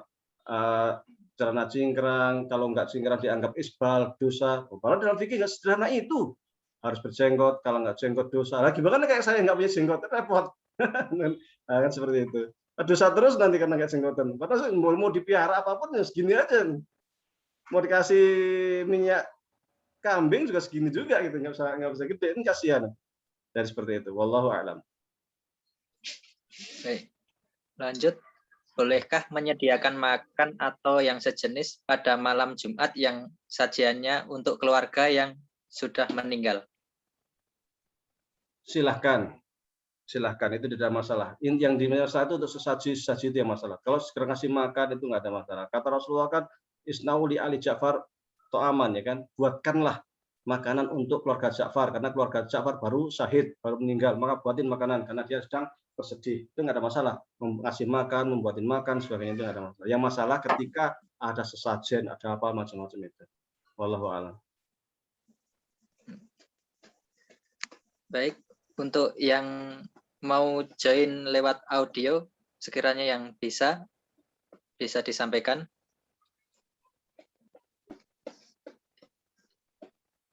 Atau masih ada satu lagi, coba saya bacakan dulu ya. Maaf Ustadz, izin bertanya terkait Taliban. Apakah mereka termasuk Sunni atau Syiah?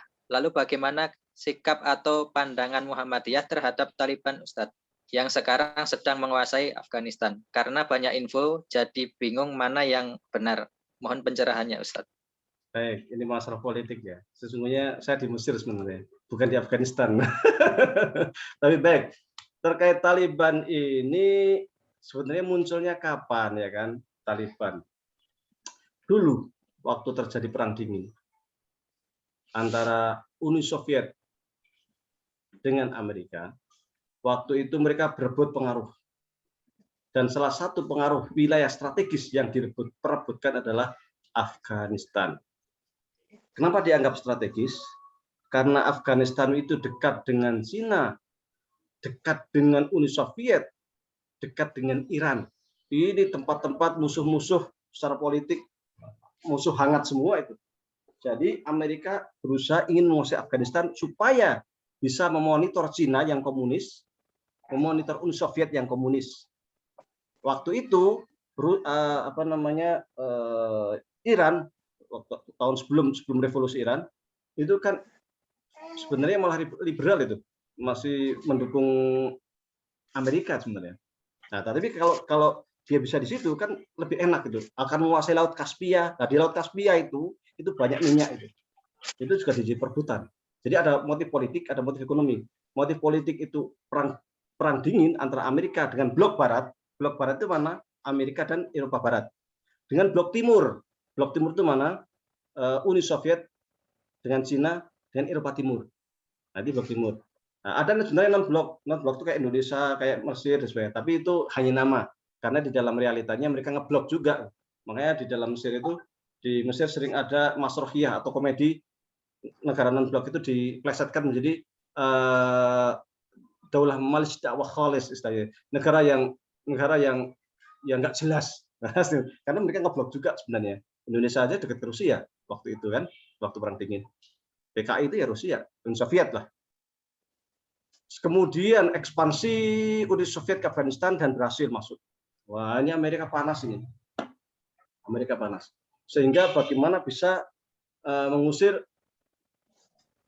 Uni Soviet, tentara Uni Soviet, maka dia mempromosikan untuk jihad. Amerika ini yang mempromosikan jihad di mana? Di Afghanistan, membentuk gerakan yang namanya Al-Qaeda.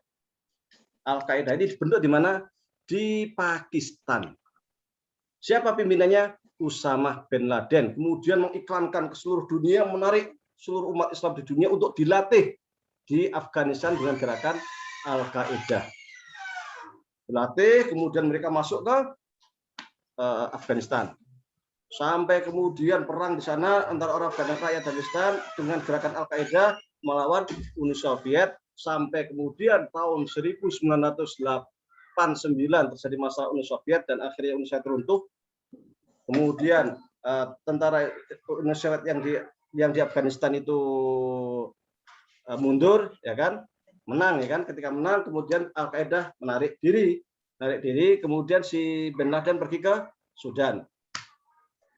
Tetapi ketika Uni Soviet itu tarik diri, Amerika kan masuk, ya kan, ke Afghanistan. Tetapi ternyata di Afghanistan terjadi perang saudara antara berbagai macam faksi A, faksi B, macam-macam yang perang terus. Saya nama-namanya sudah lupa itu, karena saya ngikutin waktu saya di Mu'alimin waktu itu, masih SMP. Jadi sudah lupa nama-namanya. Tapi terjadi faksi-faksi luar biasa di Afghanistan, sampai kemudian para santri yang disebut dengan Taliban, Tulab itu bahasa Arab ya. Taliban itu bahasa Arab, bahasa Urdu kali. Artinya itu santri. para santri yang di Pakistan tuh gerah, ini Afghanistan nggak kelar-kelar ini, malah Rusia, Uni Soviet pergi malah perang saudara. Artinya mereka membentuk milisi lah para santri, para ulama ini. Kemudian mereka juga membuat jaringan yang di Afghanistan, masuklah dari Pakistan ke Afghanistan. Di backing oleh siapa? Di backing oleh Pakistan. Karena memang Pakistan punya kepentingan itu. Masuk ke sana, perang, dan ternyata menang. Menang, menguasai Afghanistan. Ketika mereka sudah menguasai Afghanistan, kemudian terjadi perang Teluk. Terjadi perang Teluk, kemudian si Usama yang di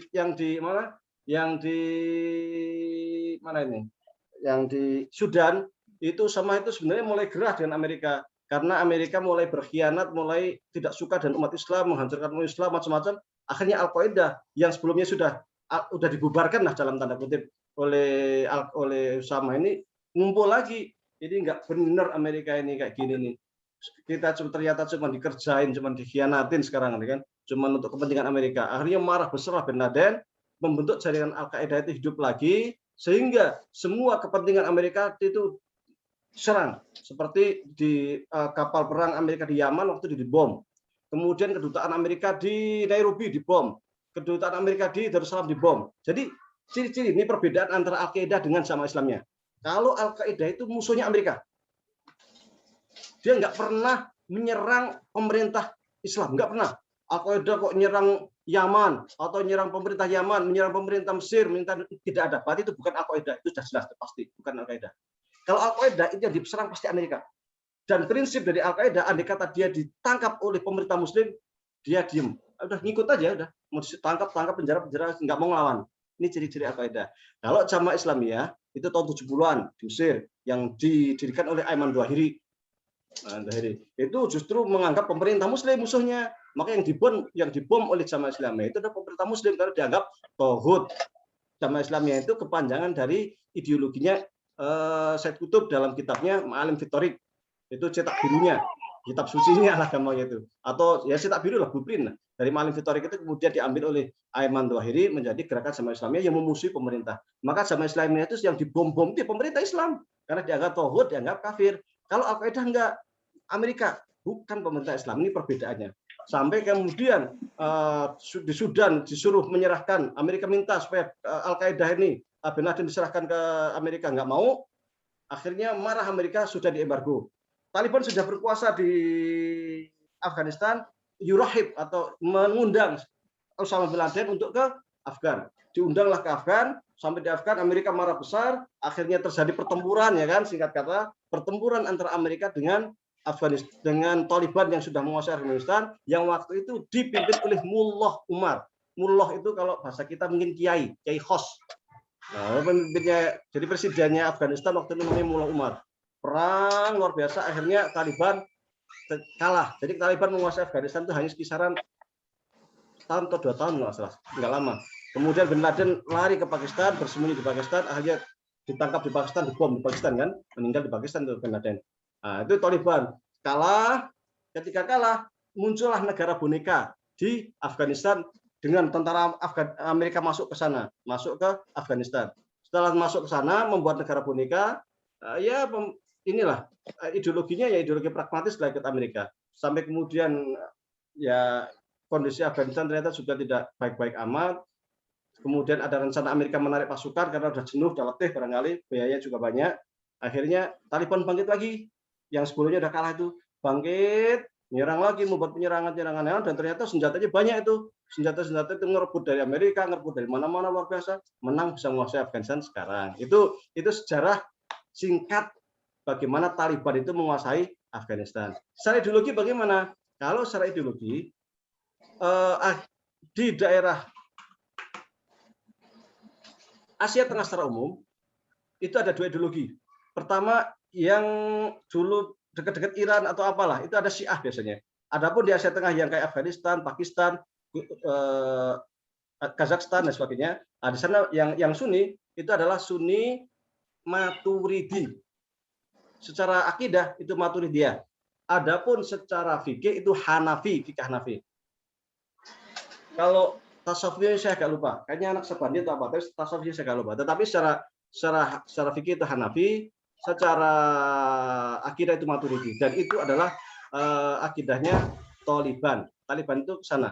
Meskipun waktu awal dulu, waktu pertempuran pertama itu mereka agak ke Salafiyah, agak ke Salafian, agak ke Wahabi lah. Tapi yang belakang ini yang sekarang cenderung dia meninggalkan Wahabi, tapi lebih ke pada akidah yang lama yang sebelumnya, yaitu akidahnya Maturidi, fikihnya Hanafi. Kalau yang awal-awal dulu zaman Mullah Umar itu memang fikihnya Hanafi tetap, tapi secara harokah pemikirannya agak dekat ke Salafi. Kemudian ketika itu Taliban ya, kalau Al-Qaeda karena sudah nggak ada lah. Kemudian Ayman Zawahiri kemudian gabung ke Al-Qaeda, ngambil posisi Al-Qaeda, ya nggak bisa mengendalikan juga ternyata Ayman Zawahiri secara pergerakan. Akhirnya ya Al-Qaeda ya kacau, nggak bisa terkendali, sama Islamnya nggak bisa terkendali, ya akhirnya muncul Daesh dan lain sebagainya. Oke lah, itu persoalan politik lah, nggak perlu kita panjang-panjang. Kita balik ke akidah. Wallahu a'lam. Baik, karena waktu udah malam, ditutup satu pertanyaan lagi ya Ustadz. Satu pertanyaan bisa disampaikan langsung dari Pak Haryadi Andi. Monggo, saya persilakan. Oke, Assalamualaikum warahmatullahi wabarakatuh. Waalaikumsalam warahmatullahi wabarakatuh. Tadi kajian tentang primbon mujarobat, ini pernah saya baca itu dulu. Waktu masih kuliah itu pernah saya baca, ya memang intinya sangat berseberangan dengan ketauhidan. Dan itu adalah merupakan produk literasi saat itu. Nah, pertanyaan kami, apakah produk literasi saat itu dalam rangka untuk melawan akidah ketauhidan atau bagaimana? Terus ternyata produk itu saat ini dalam dunia digital itu sudah ada itu primbon online. Tinggal ketik tanggal dan tahun itu sudah muncul ramalan-ramalan. Makin maju ini. Jadi kemusyrikan yang kita anggap musyrik itu sekarang sudah canggih itu. Tadi saya coba itu tanggal saya, tahun saya itu muncul semua ramalan-ramalannya. Jadi kemasan-kemasan kemusyrikan itu sekarang sudah begitu canggih. Nah, bagaimana upaya kita, ya? Karena ternyata masih banyak mau menikah, mau pindah rumah, mau apa itu masih dikait-kaitkan dengan kitab-kitab rujukan tadi itu. Saya kira itu bagaimana upaya kita untuk menyadarkannya. Terima kasih. Baik. Terkait primbon ini saya sebenarnya kurang tahu banyak sejarah primbon ya. Tetapi kalau istilah orang tua saya itu, dari bapak saya itu dia bilang ini, primbon itu sebenarnya Mojopahitan. Mojopahitan maksudnya apa? Ini peninggalan budaya Hindu Majapahit. Jadi peninggalan budaya Hindu itu datang Islam, kemudian orang Islam yang masih kehindu-hinduan, ya, itu mencampur adukkan antara ajaran Islam dengan Hindu. Jadi yang muncullah seperti itu ya, mungkin pakai primbon ada bismillahnya, ada harus baca apa, pakai Arab sebagainya, ada raja-raja sebagainya itu kan, nah, itu nanti terkaitkan apa seakan-akan Islami dan sebagainya lah. Itu memang semacam perkawinan antara agama Hindu dan Islam. Jadi ini analisa saya bisa jadi salah. Artinya primbon muncul bukan untuk menentang ajaran tauhid, bukan, tapi dia memang peninggalan agama Hindu yang masih eksis, yang kemudian dicampur adukkan dengan ajaran Islam, kemudian akhirnya kita menjadi seorang Muslim yang Hindu, gitu, Muslim yang masih percaya dengan hal-hal yang mistis dan seperti itu. Itu yang pertama. Jelas kalau kita harus menghindari itu. Kalau saya tegas, haram belajar atau mengamalkan primbon karena banyak hal yang bertentangan dengan hukum syariat. Itu yang pertama. Yang kedua, menyikapinya bagaimana? Tentu dengan berbagai macam cara yang bisa kita lakukan, berdakwah melalui media sosial, apapun bisa kita sosialisasikan bahwa hal-hal seperti itu tidak boleh diamalkan. Kalau saya di keluarga saya itu kita tidak ngomong harus begini, tapi cukup kita itu tidak ngelakuin aja, cukup kita nggak ngelakuin, itu ternyata generasi yang modern, generasi orang-orang baru yang terdidik itu rata-rata ngikut gitu. Akhirnya banyak sekarang yang mulai menghilang apa dengan tanpa kita ngomong gitu. Karena kalau waktu itu kita ngomong, wah ini bid'ah, ini syirik apa, wah bisa disingkirkan dari masyarakat akan lebih repot ya kan. Tapi ternyata dengan itu tuh kok hilang sendiri. Meskipun orang-orang tua masih, sebagian orang masih juga itu, terutama yang orang tua itu masih itu bulan suro ngeluarin keris, kemudian mandi di sungai apa, ini masih gitu. Kalau suro kemarin saya baru dapat informasi dari kakak saya kan, pas tanggal 10 suro malam jam 12 nyembelih kambing kepalanya ditanam dan sebagainya, itu masih seperti itu. Ya, tapi saya optimis ketika pendidikan itu meningkat, mistis-mistis seperti itu akan hilang. Maka yang terpenting itu adalah pendidikan. Tentu juga harus dibarengi dengan pendidikan keislaman gitu. Pendidikan keislaman yang baik supaya setidaknya adapun generasi tua itu sulit untuk kita ingatkan, setidaknya generasi muda yang rasional, yang cerdas-cerdas itu bisa menerima kan seperti itu, supaya tradisi yang tidak sesuai dengan hukum syariat ini bisa hilang secara perlahan-lahan. Nanti kita memutus generasi lah. Kalau generasi tua sulit, setidaknya generasi muda yang kira-kira rasional ini yang bisa menerima dengan baik, itu yang bisa menjadi lahan dakwah kita. Wallahu a'lam. Ya, terima kasih. Terima kasih Ustaz Wahyudi dan semua peserta atas keikutsertaannya. Waktu sudah menunjukkan hampir jam 10 waktu Jepang. Untuk penutupan akan ditutup dengan doa yang dipimpin Ustadz Wahyudi. Saya monggo. Bismillahirrahmanirrahim. Baik. Sebelumnya mari kita beristighfar. Astaghfirullahaladzim. Alladzi la ilaha illa huwal hayyul qayyum. Wa atubu ilaih. Astaghfirullahaladzim. Alladzi la ilaha illa huwal qayyum. Astaghfirullahaladzim. Alladzi la ilaha illa huwal hayyul qayyum. Allahumma salli ala sayyidina Muhammadin fil awwalin. Allahumma salli ala sayyidina Muhammadin fil akhirin. Allahumma salli ala sayyidina Muhammadin fil mala'il a'la ila yaumiddin. Allahumma rabbana taqabbal minna salatana wa siyamana wa ruku'ana wa sujudana wa tadarru'ana wa taqassuna wa ta'abbudana wa tammim taqsirana ya Allah ya rabbal alamin. Rabbana zalamna anfusana wa illam taghfir lana wa tarhamna lanakunanna minal khasirin. Rabbana wa la tahmil 'alaina isran kama hamaltahu 'ala alladziina min qablina. Rabbana wa la tuhammilna ma la taqata lana bihi wa'fu 'anna waghfir lana warhamna anta maulana fansurna 'alal qaumil kafirin.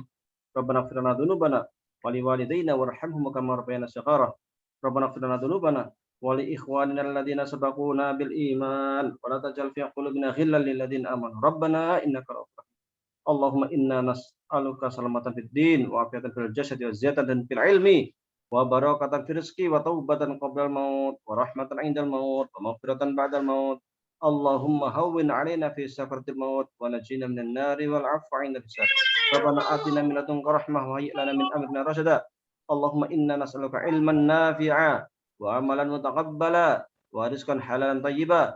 Allahumma inna na'udzubika min 'ilmin la yanfa' wa min qalbin la yakhsha' wa min nafsin la tasba' wa min du'ain la yustajab laha.